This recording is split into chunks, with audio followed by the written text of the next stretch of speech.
Hi, my name is Chelsea Thompson. I am a research scientist and science communicator at the NOAA Chemical Sciences Laboratory, and I am a contractor for the University of Colorado working at NOAA in support of NOAA's mission.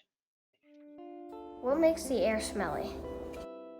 Yes, the air can definitely be smelly sometimes. It depends on where you are. Definitely in cities, we sometimes have pollution levels that are high enough that you can smell it. That's pretty unusual, but it certainly happens. One area though where you can certainly smell is if you're flying in an agricultural area. So if there's like large cattle feedlots, which we do have here in eastern Colorado, you definitely can smell that smell. It smells like a petting zoo, but maybe 100 times worse. And if you've ever just driven through there, you can even smell it through your car.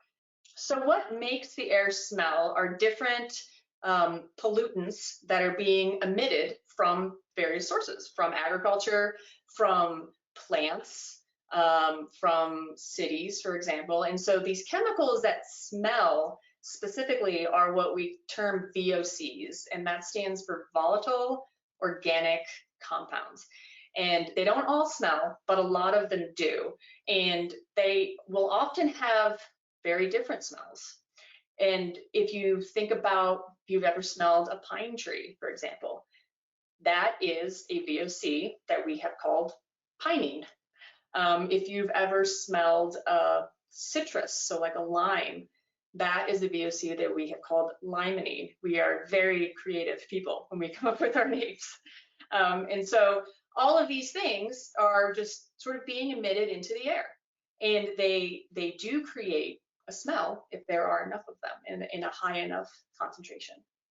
So one of the interesting things about things that smell is that if you can smell it, it is now in the atmosphere. It is a pollutant. It has been emitted from whatever it was in, and that's why we call it volatile. Volatile means that it is easy to become a gas and be released into the air. And now in the air, one of the things that our atmosphere does is it wants to chew up all of these pollutants. We have chemicals that we call oxidants, and that's basically your natural atmospheric detergent. And so the atmosphere just tries to chew up all these things and convert them into a slightly different molecule now that can be cleaned out of the air with rain and precipitation. But by doing that, by chewing these things up and making them a slightly different chemical, they now are able to also form things like particles or things like smog, for example. So if you think about, like, if you've seen photos of Los Angeles or Beijing, you see that sort of gray hazy layer.